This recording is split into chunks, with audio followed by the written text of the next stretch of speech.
thank everyone for joining us. We have a great mix in our audience today that includes donors and prospective donors, professional advisors, nonprofit leaders, and community partners. My goal today as our moderator is to keep our conversation practical. Want to have candid conversations with our panelists, and I want to make sure as best we can that this is useful no matter what seat you're in joining us today. Today's discussion is built around the recently released biennial Bank of America study of philanthropy, which looks at giving by affluent households across the United States. One of the themes in this year's report is that while the overall number of affluent Americans who are giving to charity has been declining, nonprofits are increasingly reliant on a smaller circle of high-capacity donors, and the influence of those donors and the relationships that sustain their giving matters more than ever. We'll start with a conversation with our panelists, and today, when we're getting ready to wrap up, we're going to have a quick poll and a chance for our viewers to send in questions. We're not going to answer questions live today, but Pinellas Community Foundation is going to follow up afterwards with a short note and resources for our attendees. And if you submit a question, we're going to do our best to address as many of those as we can in our follow-up, grouped by the themes that we hear most through those questions. So I'd like to begin by introducing our panelists today. We are joined by Janelle Kaplan. She represents Bank of America, and she's going to help ground us in some of the key findings from the study and what they reveal about donor motivations and behaviors. CJ Zagadlo is a CPA with Carr Riggs and Ingram, and we've asked CJ to join us to bring an advisor perspective on how high-capacity clients think about giving as part of their broader planning. And we wanted two nonprofit CEOs in the mix in our conversation today because high capacity giving is shaped as much by trust and clarity in donor experience as it is by data. And the leaders we have with us today live that reality every day, and they'll help us today translate trends into what works. And joining us are Freddie Williams, the CEO of the Boys and Girls Clubs of Tampa Bay, and Mike Sutton, CEO of Habitat for Humanity of Tampa Bay Gulfside. I want to thank each of you for being with us today and joining our conversation. And so we'll dive right in. Janelle, I'd like to start with you, and maybe we can set a little bit of a baseline for everybody. What are some of the most striking findings from this year's study about what motivates affluent donors to give and maybe sometimes to pull back? Thanks, Duggan, and thank you all for being here today. When it comes to, I would say, the most striking findings from the report, overall, 81% of affluent households made a charitable gift in 2024. That's significant. Very happy to see that level of engagement with this particular population of individuals. But when we take a step back and look over the last 10 years, that's actually a decrease of 10%. And if you were to take it a bit further, before the Great Recession, it was about 98% of affluent households that were contributing to causes. So just, obviously something that we're keeping an eye on. But when it comes to overall the giving motivations for these particular donors, it's deeply personal. It's driven by their own connection to place. So 79% of affluent households gave a gift to local charities, which is really happy to see. We saw a slight decrease of individuals that were giving to organization from a national perspective. But really the motivations lie directly with that donor, what they're passionate about, their own values, their own individual beliefs. So the top three reasons that individuals gave were based on their own value system, their own interest in a particular issue area, as well as their own firsthand experience related to giving. Now, 81% of affluent households made a gift to charity. 19% did not make a gift. We do dig into in the report about why those individuals chose not to give. And what was most striking about that was that 45% of this population identified the reason being that they couldn't make a gift because they had to prioritize their own families. And why that's significant is because that's an increase of over 20% in the last 9 years. And so there's a lot of uncertainty right now for this particular population and them having to prioritize their family before making a gift to charity. Mm. We do also ask in the report for those that gave in the past, and why they maybe chose not to give in 2024. And it was, startling as well. Individuals felt that they didn't, they cited donor fatigue as being one of the reasons. They had received way too many requests over the year. And so they felt like some organizations unfortunately ceased to receive their funding. They also simply said they weren't asked. And so, as a room of nonprofit leaders and donors, that is something that we can correct. But those are a few of the startling findings that we found in this year's report. I will say, having some conversation recently with a couple donors, that topic of not being asked has come up. And I think some organizations, sometimes they believe just sharing information is all that's needed, or sharing information about the need is all that's needed. But donors do need to be asked. They need to know that their involvement is needed. Some just give out of the generosity of their own hearts, but many do need to be asked. So that matters. So can you talk to us a little bit? There is so much to unpack in this study, but we have a rising generation, and we have again growing number of women who are leading the giving landscape. Can you dive into both of those a little bit for us? Absolutely. So, one of the key factors of our report is that we take a look at subgroups, demographics, as well as generational giving.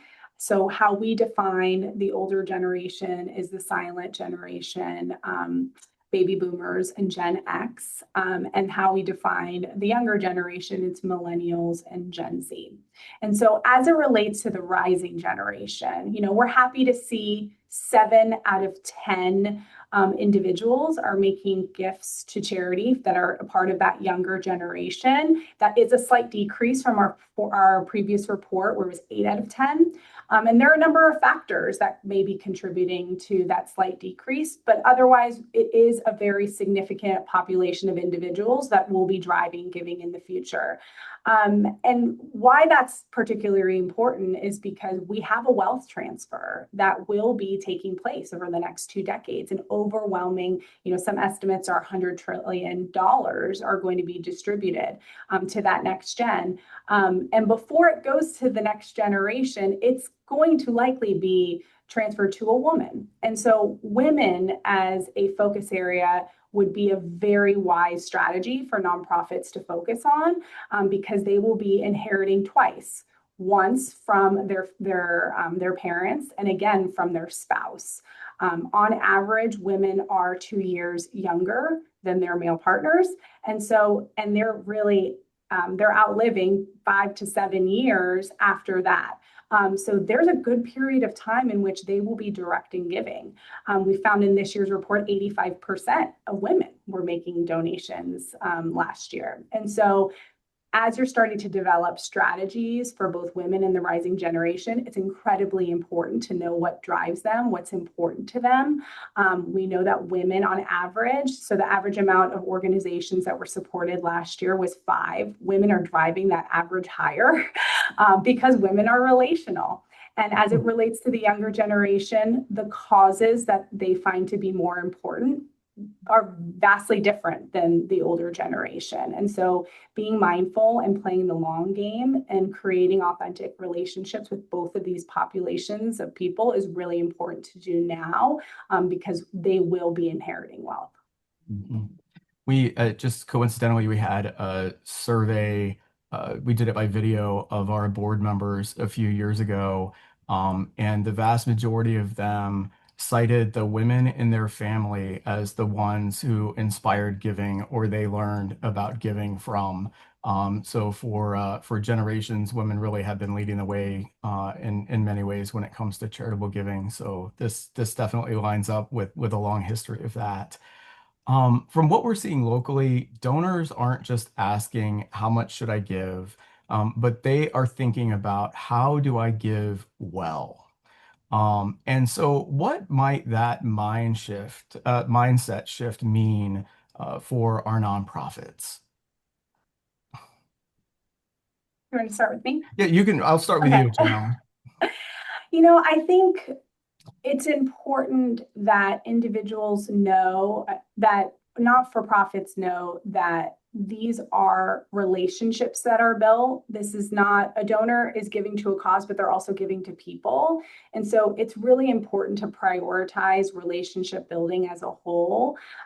In my time, I previously was with a community foundation, and I had a number of donor relationships that I had to be thoughtful about how I could engage them beyond the ask, so that they were more likely to pick up my phone calls in the future. So I think if you as a nonprofit are providing information to your donors that is relevant, that is timely, they will be more comfortable making investments over a longer period of time and not just in one particular calendar year. And I'll ask our other panelists too if anybody wants to jump in, sort of that shift in the mindset from how much to give really to how do I give well. I think is an easy way of saying how do I give most effectively. But what are you all seeing in sort of that shift as donors start to ask that question about the effectiveness of their philanthropy? I would, Duggan, I would double down on what Janelle just mentioned around relationships. When we're thinking about high capacity philanthropists, that relationship that's built takes time. And in some cases, some donors, it takes a significant more amount of time than others, right? And I think in the nonprofit sector, we're oftentimes we celebrate the success of getting a donation, but we may be asking too soon, or we may not be asking nearly what the capacity of that donor may be, right? And so I think we have to do a little bit more work on our end as nonprofits, and in terms of building a long-term relationship and understanding that every donor is different, and we really have to develop a plan around each donor that we are working in our portfolios. Anybody else wants to talk to that? Relationships are key, and it takes time. And it's not just about the gift, but anything else in that the difference in the mindset that you all are seeing? Yeah, I'll also add that not all donors have a philanthropic uh, desire for the mission of all nonprofits. And as you continue to build relationships with donors, it's okay to learn that maybe your mission may not be in alignment of their family's philanthropic desires, and being able to connect them to a partner or another nonprofit that is more in line with their desires. And it could also provide perhaps not a transformational gift, but some giving because there's an appreciation of the nonprofit having the willingness to in essence connect them to a different charity. Mm. So I want to take a little bit of time and talk about trends and maybe stay on some of this behaviors that are shaping philanthropy right now. And CJ, as an advisor, what trends are you seeing in how high net worth clients are thinking about giving as part of their overall financial strategy? You seeing specific trends with your clients? I think that, what we typically see are event kind of triggered points that initiate giving. Certainly, the most impactful is when there's a large liquidity event, which oftentimes happens with the sale of a closely held business. So there's opportunities to actually gift shares or membership interests in that business prior to the sale, and then to do some pretty substantial giving in the year of the sale, to mitigate taxes, and to share the wealth. We also see really thoughtful giving around someone's overall trust and estate planning. And maybe, really looking at the estate exemption, and if they'd like to use some of it up prior to death, if they would like to gift after their death as part of their estate plan. Turning 70 and a half is a large trigger event for the opportunity to do what we call QCDs, qualified charitable distributions directly from your IRA. To me, it's the most elegant kind of day-to-day giving that can happen. And the limit in 2025 is 108,000. You do have to be 70 and a half. But that's also another kind of point in time that it gets people's attention. And then I'm often seeing also your estate planning's kind of settled. People are settled in the road that they've laid out, and then maybe thinking, I'd like to do some gifting while I'm alive, more substantial gifting. I can be intentional, develop relationships with the charities, and start to see the benefit of my charitable inclinations. I want to thank you for talking through some of those trends. One thing that it made me think about, especially in the IRA giving, is really just some of the vehicles that our donors are using, and some of the study also dives into different vehicles. I'm wondering if Janelle, you both as a philanthropic strategist, but also with some deep knowledge about this study, what you're seeing from a giving vehicle standpoint. I mean, there's a number of things out there, but IRAs, DAFs and otherwise, and really what trends you might be seeing from your perspective. Yeah, absolutely. I mean, I think when it comes to structured philanthropy, that is definitely on the rise. We do ask two questions in the report. One, how did you make a charitable gift in 2024? Overwhelmingly, 94% had opted in that they made a gift that was also via cash. And we know as professionals that there are other tax advantageous strategies to pursue. But what we also found is that 82% of individuals are actually making gifts from their income. So they're not necessarily utilizing that as their primary vehicle. Now, they may very well have a donor advised fund or a private foundation that they're utilizing. But this particular population, 3% was giving from a family foundation and 10% was giving from a donor advised fund. And then, of course, there's a variety of other giving vehicles that could be utilized. That was 5%. So we believe that when we take a look at wealth, though, those that had over $5 million in wealth, they already had a giving strategy developed, or they plan to have one in the next 3 years. So we do see that there's a desire to utilize effective strategies, but we know that that number can obviously increase by way of education and also utilizing other professional advisors as a source of giving strategy ideas, as well as nonprofits on how donors can give. That information in the study itself tells some of us at community foundations and charitable organizations how much education work we really do have yet to do in helping donors and potential donors understand how to maximize the impact of their giving, not only on the organizational side, but also for their family and for their overall philanthropic planning. We have some good work we still have to do. It's a constant effort. We have seen a number of donors here at Pinellas Community Foundation that are linking their giving toward that long-term planning. And so it is good to see that. And we are seeing, I think, from advisors that are doing a great job educating their clients, because many of them, not only do they talk to us about things like donor advised funds, but then how can that donor advised fund be linked in with their long-term planning, with their estate planning? How can I, to your point, CJ, not only I sort of have planned or am planning how I can give long-term, but then now that we're talking about that, how could I maybe do more today and see the value of my giving over time? So it's really good to see that we have lots of work to do in the education space, but people are listening and they are learning, and that is impacting giving. We're seeing it locally for sure.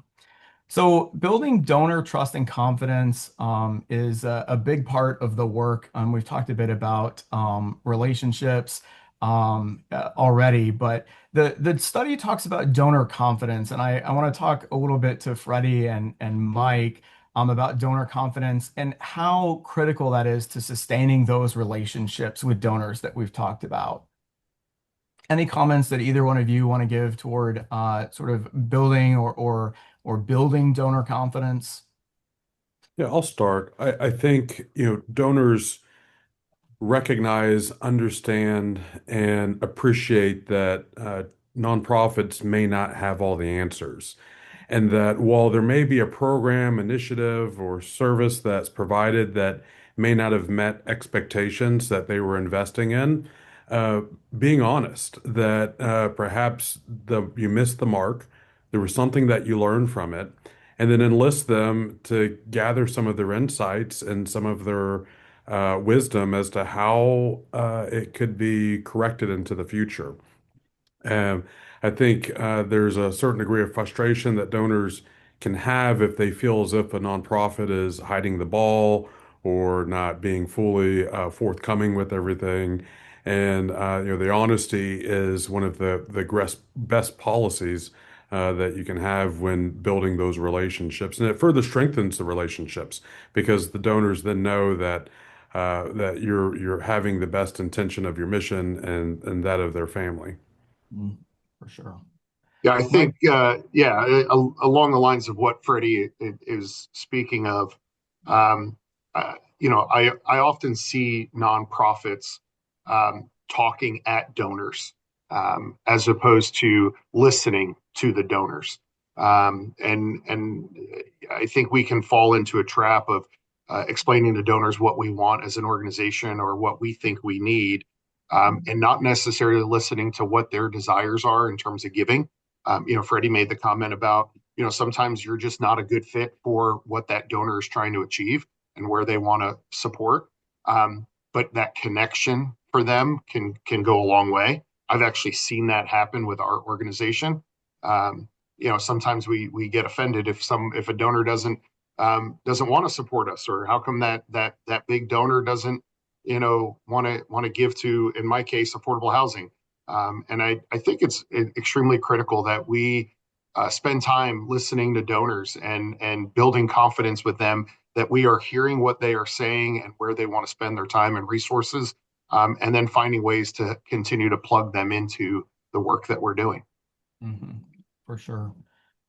If I Janelle could or share, CJ, yeah, I yeah. was gonna say, So go I for it. would just say that relationships are built at the speed of trust.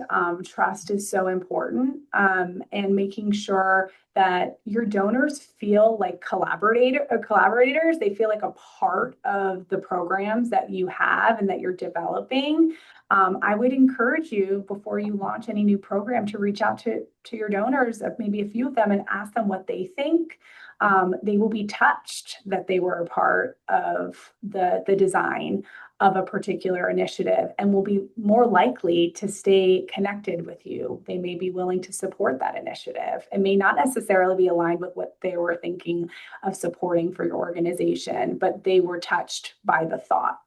And the other thing I would just mention, I recently spoke with a private foundation, and this kind of pointed back to what we heard in the study. Donor confidence, trust in itself is very low right now in society. And what was leading the pack by way of organizations that are targeted and are assumed to solve societal problems was nonprofits. They were the leading response to that particular question. And when I was meeting with a private foundation recently, they shared with me that they are so encouraged when they speak to nonprofit partners because they are always willing to make a recommendation on another organization that may meet their interests. And so they just had never seen that in the for-profit world. And so want to encourage nonprofit partners to continue doing that because it is seen, it's appreciated, and again, builds trust with partners. So I'll ask any of you if you have any particular examples you might want to share where there has been a particular moment of transparency or a specific kind of communication that has shifted a donor from being tentative about something or maybe a little bit interested to a way that has really moved them toward transformational giving. You might have your own experience or something that you've seen that you might want to share. I'd be happy to jump in, Duggan. We've had a few transformational donors who have come to us just by being an annual donor, right? They've been an annual donor over the years. They get our annual report. They send in their normal, their annual check to us.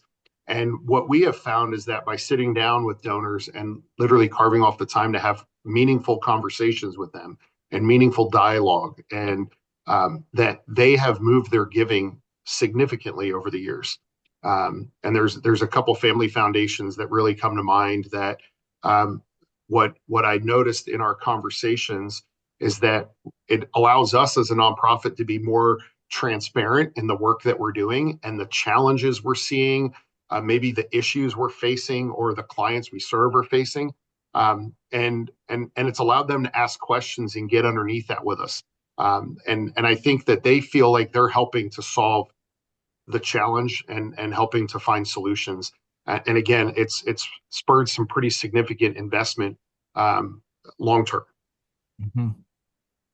And speaking in the same spirit of spurring, we've recently had a situation where we had a annual donor that was providing support, and one thing that we found was that our outcome intention outstripped our internal capabilities and capacity, specifically for the effective use of data, and being honest with the donor and realizing that we didn't have the capacity, nor did we have the capabilities to move beyond outcome intended to outcome driven. It spurred a significant investment into our internal capacity to be able to have the data in the data system so we can be more predictive and more precise with the outcomes and the lead indicators that help us get to the outcomes. Mm. Yeah, the only thing I would add is that, in my time at the local community foundation, there was a donor that was interested in setting up a designated fund to support a few causes, and was really interested in learning about some other issue areas that may be aligned with his previous giving. And as a staff member, taking the time to listen to what they wanted to do, what they wanted to accomplish, we provided some recommendations that some were aligned, some were just outside of what he was hoping to accomplish. And he just felt seen throughout the process and actually named the community foundation as one of his beneficiaries because he felt like, by way of his experience, if he was able to support an institution that would then be able to support other donors in the community to align their interest areas to a long-term legacy, he felt inspired by that mission. And so that stays with me, being transparent, being able to share thoughtfully how we do the work as well, ended up having some additional operational support for the institution. CJ, from your perspective, you often work with clients, and the work that you do with them many times is private or behind the scenes. But do you have any particular experiences where you have had a client come to you because and really open up because of the transparency or specific communication from a charity that has really energized them about giving? I had a recent planning meeting, and it was all about kind of accelerating donation during lifetime. And we walked through the implications of the new tax bill, and just so that they were aware, it might not matter, it might not change a decision, but just so that they knew. And very emphatically said, okay, I'm going to make a large donation by the end of this year. And I just said, oh, do you have any relationships at the organization? No. And I said, well, we can put you in touch with someone.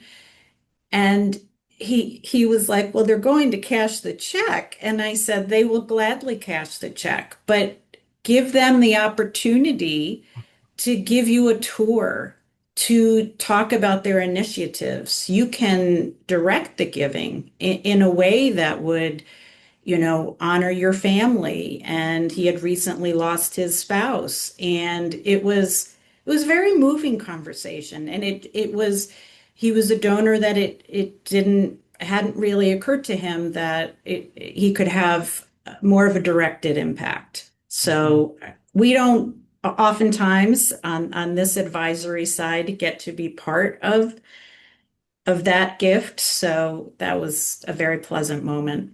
Mhm. And at community foundations, we often sit sort of in some of that space too, and navigating the relationship or helping people navigate the relationship as a donor with nonprofits, and then work on trying to help donors understand that not only do nonprofits need help with their infrastructure and the things that are seen and unseen. A lot of people think about building, but really the support that's needed for specific programs and operations. And I will say one of the things that gets donors and I think helps them move from that structured, I can see a building to I really want to support the overall mission, or more importantly, maybe a specific program, is the times that they can build the relationship and trust with the organization. When they're sort of able to really believe in everything that happens there, they can sort of let go from needing to support a specific facility to believing in the impact that the organization will have. It's fun to have those conversations with donors, and when you work with really high capacity organizations that can help those light bulbs go off, building that donor confidence and trust. There's nothing like it when it comes to sort of transforming how donors might be giving. I want to talk a bit together about measuring impact and sort of the meaning of giving too. And we can all talk about this, but I'll start really though with CJ. We have a lot of donors who ask, and you may and probably do as well, that are wanting to understand the impact of the giving that they're giving, and impact of their donations when they're giving. What do you think that donors are asking for when they say that they want to know about impact or measure the impact of what's going on at a particular organization? And how do you help them set realistic expectations about that? Well, what I find from an advisory capacity is the folks that are doing the giving already have a lot of built-in knowledge about the organizations that they're supporting. Certainly, if anyone were new to an organization or new to the area, I'm a big fan. The 990s for nonprofits are public disclosure. You can look at multiple years. It's a good baseline, and I encourage everyone to be able to really walk their way and talk their way through a 990. But for folks that know and feel they know their organizations that they're donating to, it's because they've been in the community a long time. Those organizations have helped them or helped someone they really care about. They've been on the boards of those organizations. They've been involved in different community events with those organizations. I think it's very, very relationship driven. So I often see that the folks we work with do have an awfully good awareness of the impact of their giving. And again, the emphasis on relationship, the sort of measurement of impact there is built in by the relationship that they've had for a long time or they've developed over time. You see things in a board seat a little differently than maybe you would from the perspective of a donor in the community who doesn't receive all that type of information or get to see things behind the scenes. So those types of relationships create a good awareness of what's happening inside the organization. So sort of measuring impact through relationship and experience. Janelle, can you talk a little bit about what this study revealed about how affluent donors are defining success in their giving? So we do ask the question of how would they rate their life satisfaction by way of volunteerism and charitable giving. And overwhelmingly, 87% said that they would report greater life satisfaction because of making a charitable donation. It actually is much higher, over 90%, for those that volunteered their time. So again, deeply personal. Giving is something that is motivated by self. We did find that in the report that volunteerism was actually motivated by a particular need that they saw. So I think success can be defined differently just based on the types of activities that individuals are participating in. There was a shocking finding in the report as it relates to monitoring giving. And over 80% said they did not monitor giving. And 57% didn't know if there was a direct impact to their giving. Now, I know nonprofit organizations are very intentional of putting together their annual reports and have all the data to support the impact of the work that they're doing. For some reason, donors are not absorbing all of that information. We do take it a step further and ask donors to classify themselves. How would they rate their own knowledge of charitable giving? What we saw that was really positive is that if individuals rated themselves as experts as it related to charitable giving, they were more likely to monitor and evaluate the impact of their gifts. They were more likely to utilize a charitable giving vehicle, and they felt that the actual intention of their giving was met. We also saw that they gave significantly more. So those that define themselves as a novice, on average, were giving about $5,000, whereas those that define themselves as experts were giving close to $30,000. And so I think for nonprofits, the role that you can lean into of being an educator, again, about the various vehicles that individuals can utilize, but also the impact of the work is really important in helping these donors move along this spectrum of confidence in their overall giving. So in talking about building that confidence, I want to talk to both Freddie and Mike a little bit. Freddie, Boys and Girls Clubs, your mission touches lives in ways that don't always show up in immediate metrics. You're working with young kids and their families, and some of that work takes time. How do you help donors understand and sometimes see the long-term impact of investing in kids and families? Yeah, it certainly is a challenge in our particular mission. And what we've done is we've spent a considerable amount of time identifying the lead indicators that are tied to long-term success. So, for instance, if we want young people to become productive, caring, responsible citizens or have a plan for the future, having a plan for the future is tied to high school graduation. And a great indicator for high school graduation is around connectivity to school and also grade level reading. So if we can tie in to those immediate indicators that show up every year and communicate it to donors, they can see how it's linked to the long-term success and the long-term mission that we're trying to accomplish. And Mike, I think many of us know and we see what happens with Habitat and the build, but there's so much more than just homes built that you all do, and there's so many more components to your programming. How have you adapted the way that you talk about results that keep donors engaged with your work beyond what they see as a build? Yeah, we're very blessed to have an extremely tangible mission here at Habitat, and Freddie was speaking about the indicators and the metrics that they use at Boys and Girls Club, and it takes me back to my time at at Big Brothers Big Sisters, when you were kind of selling that long-term idea that you're helping these children. At Habitat, we hand over the keys, and you've literally, it's symbolic of breaking the cycle of poverty for these families. They own an asset, and from day one, they're making a mortgage payment that's paying down that principal with zero interest. So we're very blessed in that way to have that. For us, it's really the long-term impact that we try to show donors is that delinquency rate and how these families have basically taken themselves out of that rental cycle, and they now own this asset.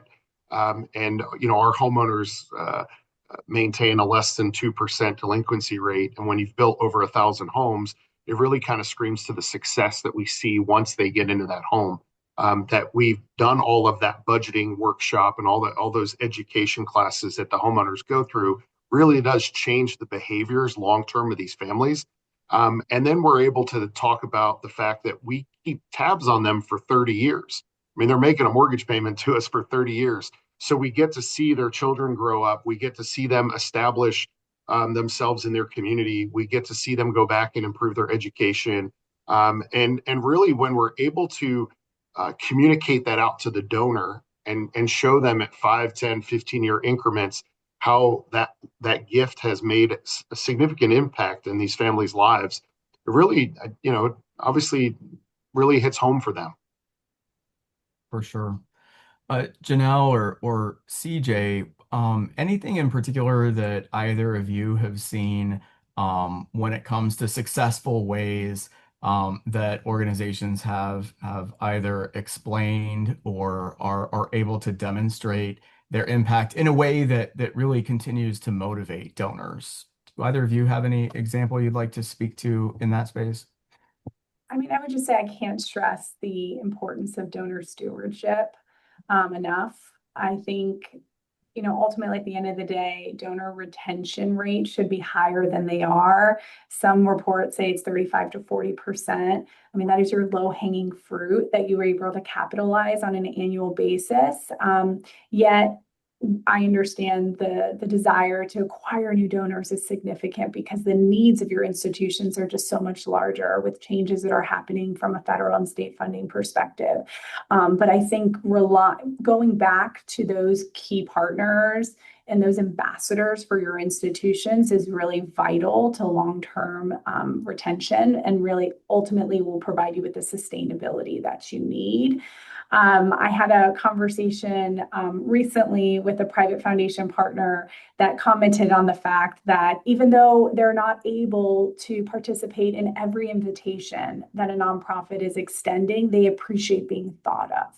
And so building out your donor, your segmentation strategies, but also just being mindful of the calendar year and where are some natural touches that you can have with your partners that feel authentic. I know we just celebrated Thanksgiving, maybe a note of gratitude this week that you could send to donors, not because they supported you this year, but because you just appreciate that they're a part of your network and they're a part of your nonprofit family. I think that really goes a long way, and sometimes it feels silly to mention, but it is a very successful strategy. Of course, you can share the stories of impact during these opportunities of engagement, but again, just developing deep, authentic relationships with your donor partners will allow you to have long-term relationships with them. Mm-hmm. And I think anytime a nonprofit can take the opportunity to show versus tell, to get donors inside their organizations, it's so impactful. Certainly, I participated in a habitat build, and it made me look at the organization, differently. Just so much work goes into a house.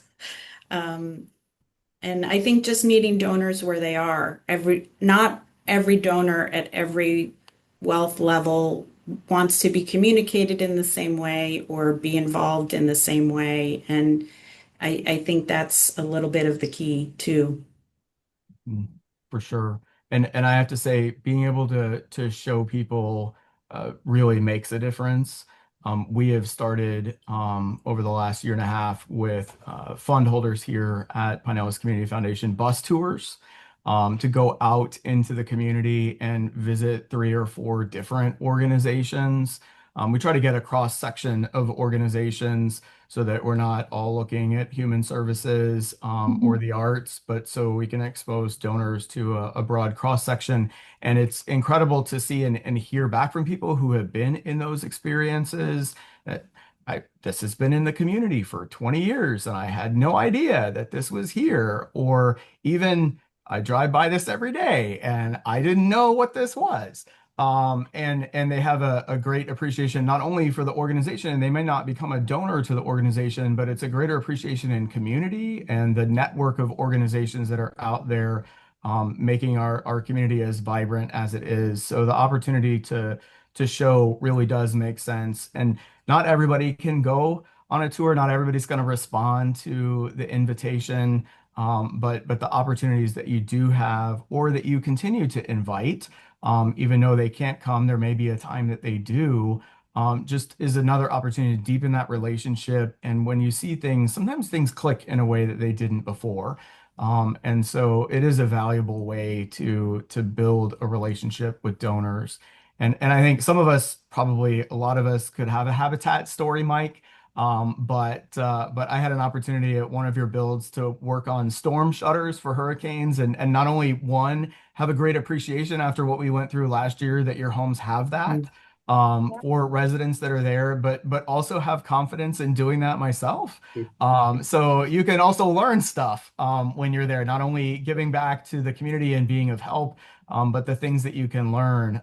So when you get donors involved, it's incredible the things that can sort of be unleashed there. So I want to just talk a little bit as we're looking ahead to the future, and any of you that want to answer some of these questions, as we're wrapping up 2025 and getting into 2026. Any particular giving trends that you are expecting to shape what's happening now or into the future? I can jump in and to share that, the rise of curiosity and interest of impact investing and conscious consumerism amongst the rising generation is something to be mindful of.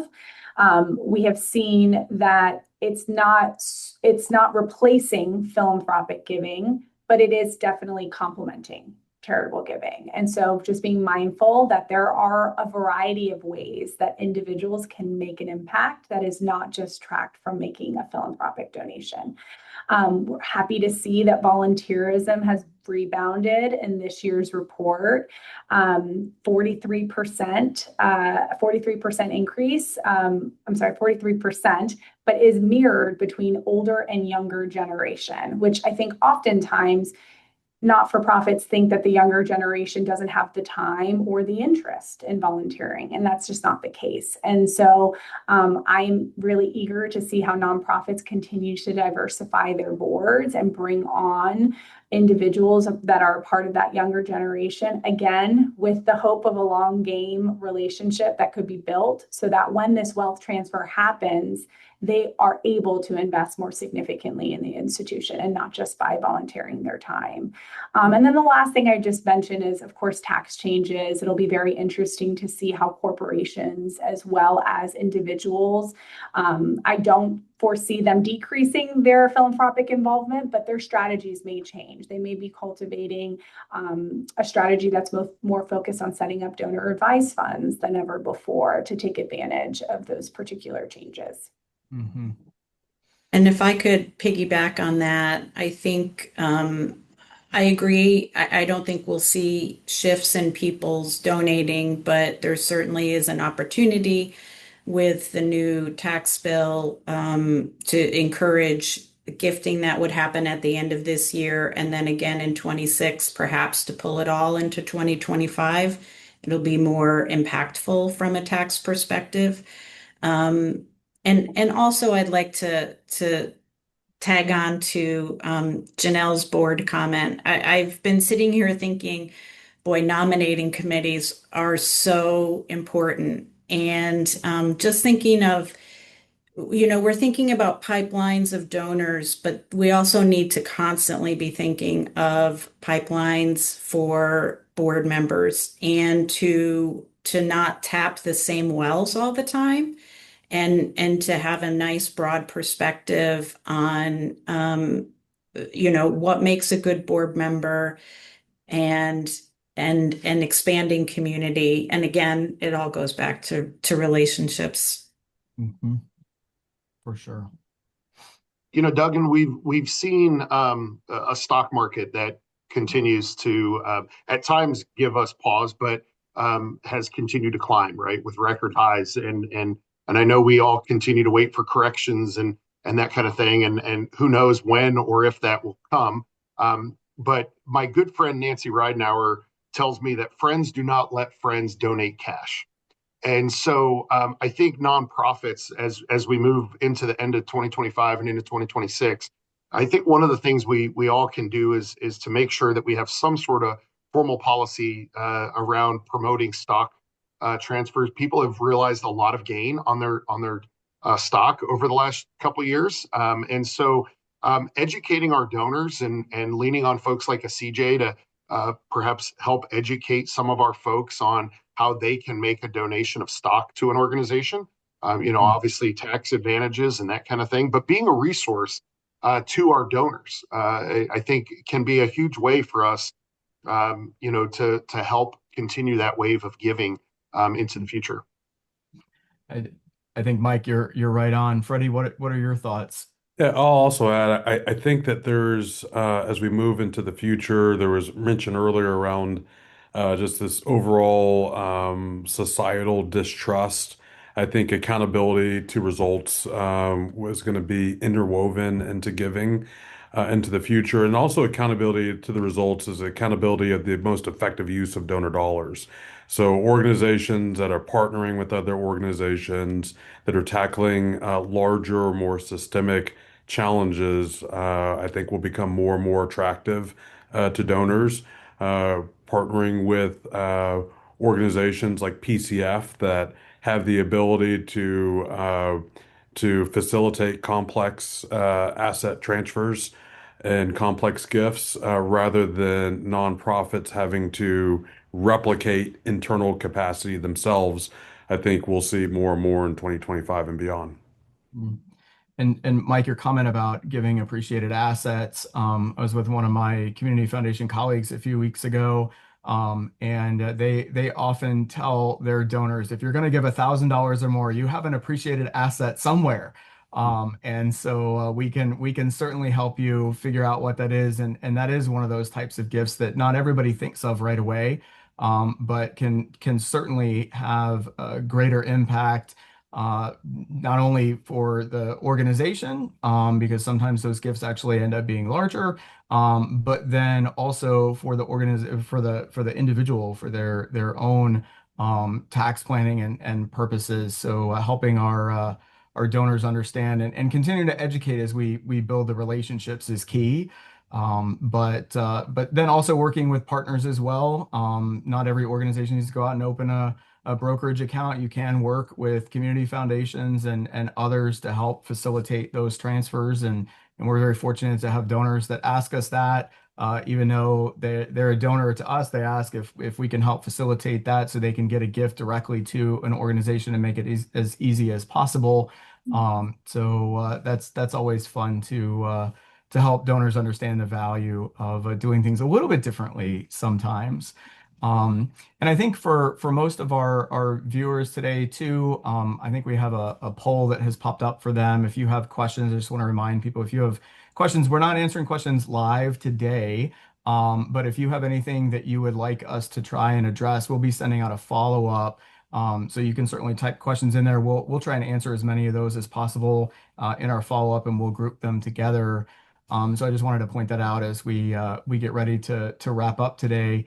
We've certainly heard from our panelists that meaningful generosity, it doesn't happen by accident. We've heard about relationships. We have heard about building trust, and also how giving moves at the speed of trust. But when donors, nonprofits, or advisors can build relationships and learn from each other, that is where serious, meaningful giving can take place. And so the more that we share with each other, the stronger our community will become. And so as we close today, I just want to find out from each of you, if you have one piece of advice, it might just be a follow-up from something you've already said today, or maybe something else that's on your mind, but a piece of advice to someone who is wanting to make their giving more meaningful, what would you say that they should do?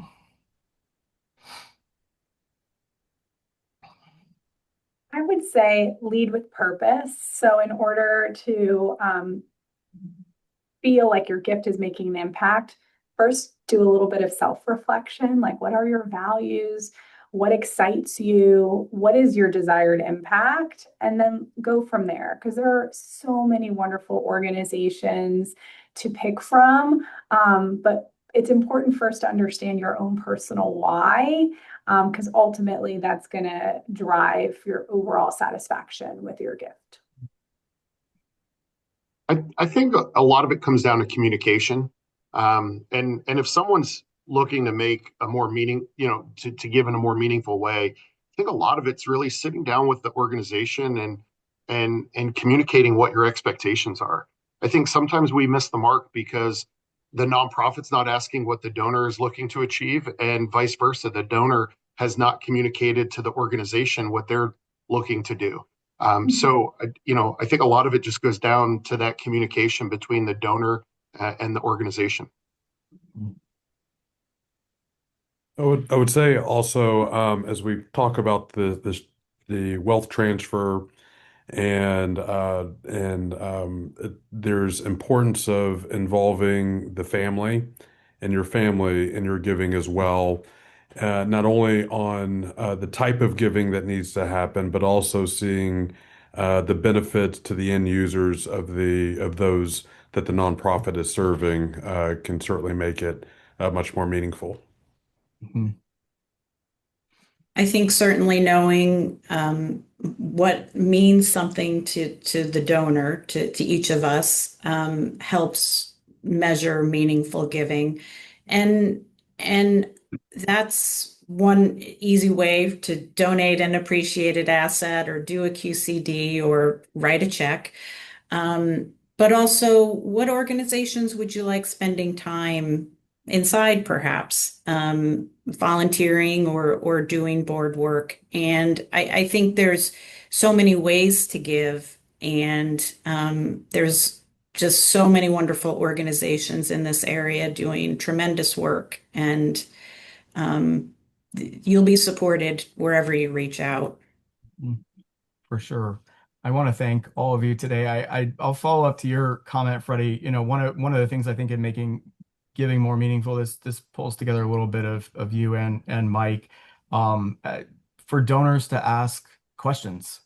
I think many are reactive. And if they want it to be more meaningful, then ask questions. And sometimes involving your family is a way to do that. It gets you prompted as to what questions to ask.